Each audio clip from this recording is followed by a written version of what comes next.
Chapter 35, First on the List.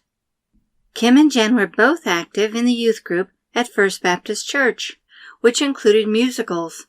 Every summer, the youth pastor took the students on a choir tour for a week.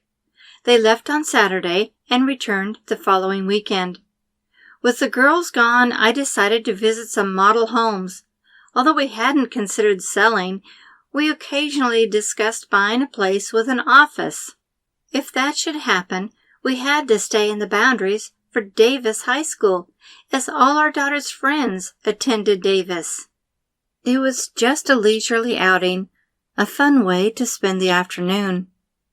However, when I toured the homes on Western Way, I was smitten. They were not only gorgeous, but would meet all our needs. 5 bedrooms, a master bedroom upstairs and one down, 3 full bathrooms, lots of storage, a 2-car garage in a new subdivision. It was perfect. I rushed home to tell Russ, and we returned together. He agreed. If we were going to buy a new home, this would be it. I was delighted as we approached the agent sitting at her desk in one of the models. We told her we would like to buy one of her homes. She didn't appear to be delighted or even interested in our announcement. Without looking up, she replied, "They're all sold." We were stunned. We couldn't believe they were allowing people to see them if they were no longer available. We left feeling bewildered and a little misled. It felt like Mr. Smith's property all over again. Lord, I wish you hadn't let me see these. We will never find another home like this. I decided to call and ask her to put our name on their waiting list. There's no waiting list. We've taken deposits on every spot, and there's no more construction in progress. She didn't seem happy with my persistence, but I asked her to please take my name and number, just in case. After seeing those homes, we prayed about selling our home on Pembroke Avenue and decided we should put it on the market. We wanted to be ready when the next perfect home came along. We listed it that afternoon, and it sold on Monday. It was unbelievable. We were in escrow. I stopped by Western Way again. It seemed I was bent on torturing myself. I told the agent about our sale and asked where we stood on the waiting list. She sounded perturbed as she replied, "There's no list." Pointing to a torn piece of paper on the edge of her desk, she said, "I have your name and number right here. I'll call should someone back out." I knew that was highly unlikely. No one would deliberately change their minds on these homes. However, the following morning we received a call from Alice, the agent. "Good news," she said. "A couple of the buyers have changed their minds, and if you're still interested, there's 2 available."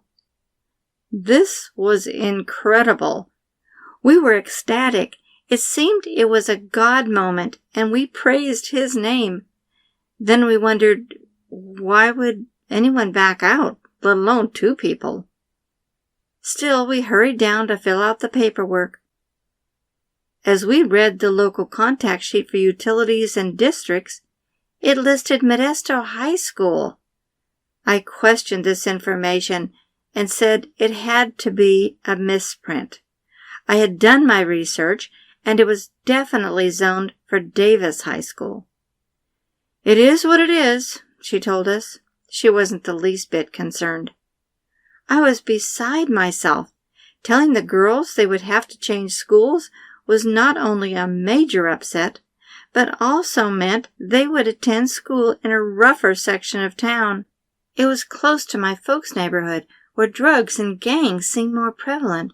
I called Davis High School to see if we could keep our old address or register our daughters with one of their friends. They said absolutely not. If it was discovered we had done that, the girls would be expelled immediately. Russ and I prayed they would have a good attitude and that the Lord would keep them safe in their new school.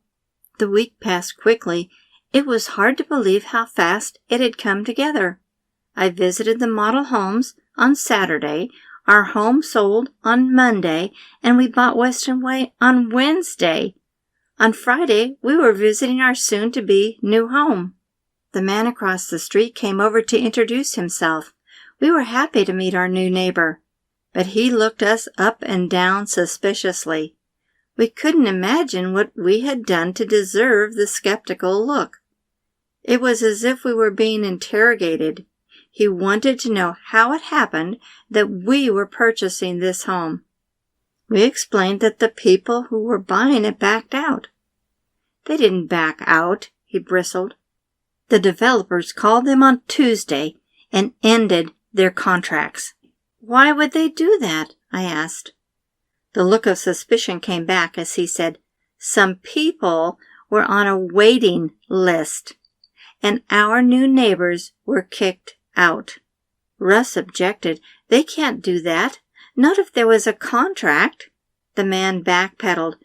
It was a purchase agreement, contingent on the sale of their home in San Francisco. Now we understood.